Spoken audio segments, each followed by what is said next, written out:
pemirsa, kembali lagi di Fajar Berkah. Pasti berkah. Masih berbicara terkait dengan menjaga kesolehan nih. Betul. Kehormatan diri gitu ya, menjadi seorang wanita solehah gitu. Dan kehormatan keluarga pun tetap harus dijaga. Nah, kenapa nih kehormatan keluarga itu menjadi tanggung jawab wanita solehah gitu? Gimana ya? Benar gitu tanggung jawab wanita solehah? Betul nggak? Ya gimana nih? Gimana Teh Tanggung Sasa? jawab kehormatan keluarga. Iya, Kalau keluarga itu isinya siapa aja? Pastinya kan banyak gitu betul. ya. Anggota keluarga ada ayah, ibu, gitu, anak gitu ya. Tapi kalau muslimah yang taat kepada Allah, qanitatun gitu ya, orang yang taat, pastinya ada tanggung jawab yaitu menjaga kehormatan diri di mata Allah ya. Ada keluarga atau enggak ada gitu ya. Misalkan anak kos ya.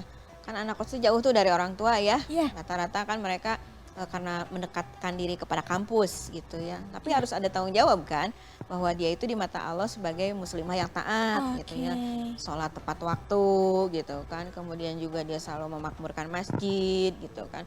Terus berbakti kepada orang tua, terus semangat mencari ilmu gitu. Itu semuanya wanita-wanita muslimah yang taat Oke. gitu.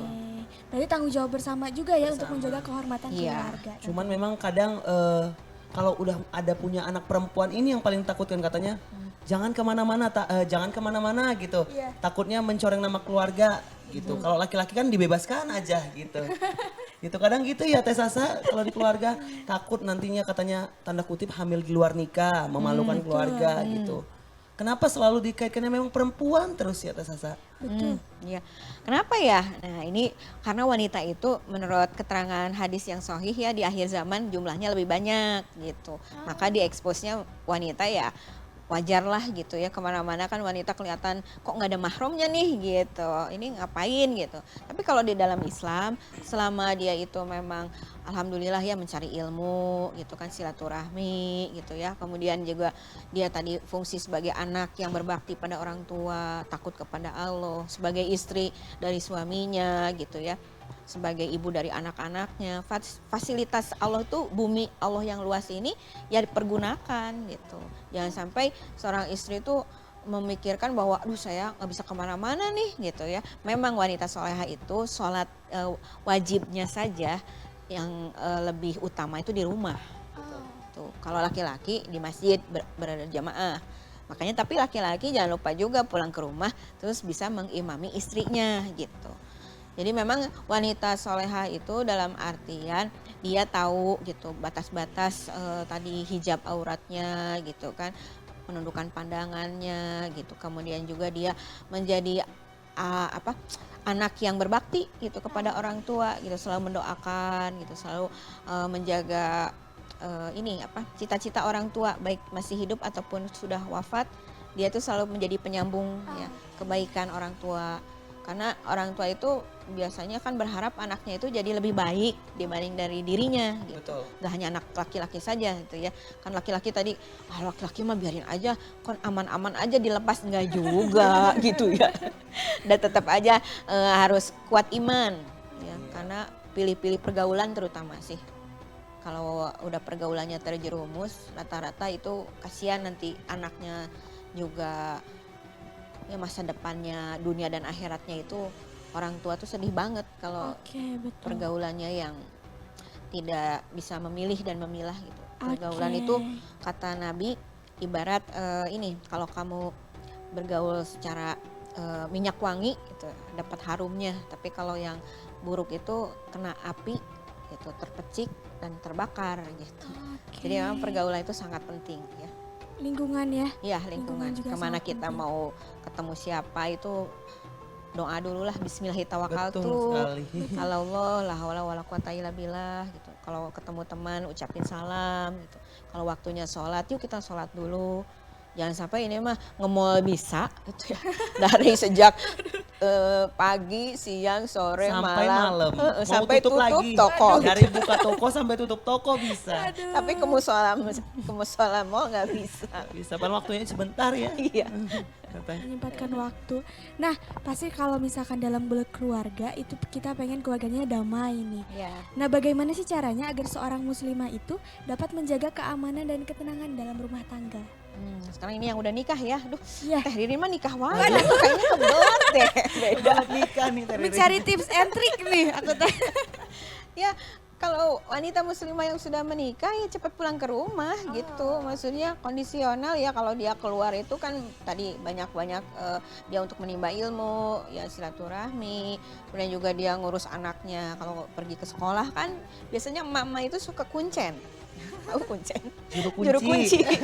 Nunggu gitu di sekolah gitu ya. Nanti kalau pulang kan macet jauh gitu. Ah udah sekalian di situ gitu. Nah jadi prinsipnya istri yang tadi yang qonitat, yang taat itu karena bima hafizahullah, karena takutnya itu kepada Allah gitu. Suami mah bisa dibohongi benar deh. Tapi kalau Allah kan kemanapun kita pergi ya dengan siapapun ngapain aja ada malaikat pencatat gitu ya. Jadi sebagai wanita muslimah yang taat tahu diri gitu. Kalau dia memang keluar rumah itu harus jaga diri dari fitnah gitu kan.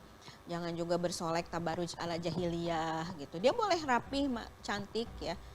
Wangi tapi wangi untuk dirinya. Bukan wangi yang 5 meter kecium. Waduh, itu semprot-semprot ya semuanya banyak. Kebalikan kalau laki-laki boleh katanya gitu ya. Tapi juga luruskan niat kalau di rumah malah dengan istrinya bau hapek ya. Kalau di Dibalik luar ya. wangi, Kembali kudu ya. dicurigain ini. Nah, ciri-cirinya teh bersolek untuk di luar terus. Nah, jadi santai aja gitu, nggak usah merasa terkekang. Islam itu benar-benar rahmatan lil alamin. Justru ada surat An-Nisa itu kan, itu surat yang benar-benar untuk wanita gitu. Nggak ada surat Ar-Rijal. Nggak Kang ada. Diki nggak ada. Adanya wanita-wanita itu emang harus dimuliakan. Iya. Tapi mungkin Teh Sasa, pemirsa di rumah sering banget mendengar tentang kekerasan rumah tangga. Bahwasannya selalu suami menyangkutkan konteks bahwasannya saya kepala rumah tangga. Betul. Terus kata-kata suami adalah ucapan surga katanya. Kalau Iya. melawan suami berarti nggak masuk surga Iya. katanya dibawa gitu. Tapi kadang suaminya ini suka terlena, suka kadang mukul, terus itu berkata-kata yang kasar atau Iya, bagaimana. kurang baik ya. Perempuannya selaku muslimah harus mengikutin atau bagaimana Teh Sasa? Sedangkan kalau nggak mengikutin katanya nggak masuk surga. Iya. Itu gimana? Ya ini adalah pembodohan publik. Bodohan tuh. Pembunuhan karakter. Karena prinsipnya laki-laki dan wanita itu sama-sama berlomba-lomba fastabikul khairat untuk mendapatkan pahala ataupun kebaikan dunia dan akhirat di mata Allah. Jadi kalau suami-suami yang mukul KDRT itu nggak paham bahwa istri itu tadi kan di nikah itu perjanjian yang amat agung antara dia sama istrinya di hadapan Allah. Pasti diperlakukan dengan lembut seperti tulang rusuknya tadi kan gitu. Dan memang di An-Nisa ayat 34 pun tidak ada tuh ketentuan wanita harus diperlakukan keras. Memang di situ ada kata-kata dipukul, tapi bertahap. Itu awalnya dari nasihat dulu. Satu rumah, satu ranjang tidak digauli, baru dipukul. Tapi Al-Quran itu kan tafsir Quran bil Quran atau tafsir Quran bil hadis. Nah kalau penjabaran hadis itu ada pada diri Rasulullah SAW. Apakah Rasulullah SAW sepanjang hidupnya kepada Ummul Mukminin pernah memukul, pernah KDRT? Tidak pernah. Jadi jangan jadikan legitimasi bahwa tuh di Quran An-Nisa 34 boleh tuh mukul gitu. Nggak bisa gitu. Jadi kita lihat dulu akhlakul yang ada pada diri Rasulullah SAW itu kan akhlaknya Al-Quran. Rasulullah SAW sendiri tidak pernah memukul istri-istri beliau. Nauzubillah ya dapat Iya. laki-laki yang aduh Mending terserah ditinggalkan apa. aja atau gimana Teh Sasa kayak gitu Teh Sasa? Persoalannya beda lagi itu Oh, kasuistis. beda lagi. Makanya jangan Makanya perlu memantapkan hati itu sebelum menikah betul. ya. Istiqoroh ya. Istri sama koro. Allah. Baru aku pernah dengar itu carilah bibit, bebet, bobot, Oh, barulah dibabat. Karena katanya gitu. kan jodoh juga cerminan diri sendiri ya. Betul. Nah itu perlu masih perdebatan. Nah, gimana? Karena Asiyah istri Fir'aun Ya. itu kan tidak menjadi cerminan Fir'aun. Betul. Asiyahnya dapat rumah di surga di sisi Allah, At-Tahrim ayat 11.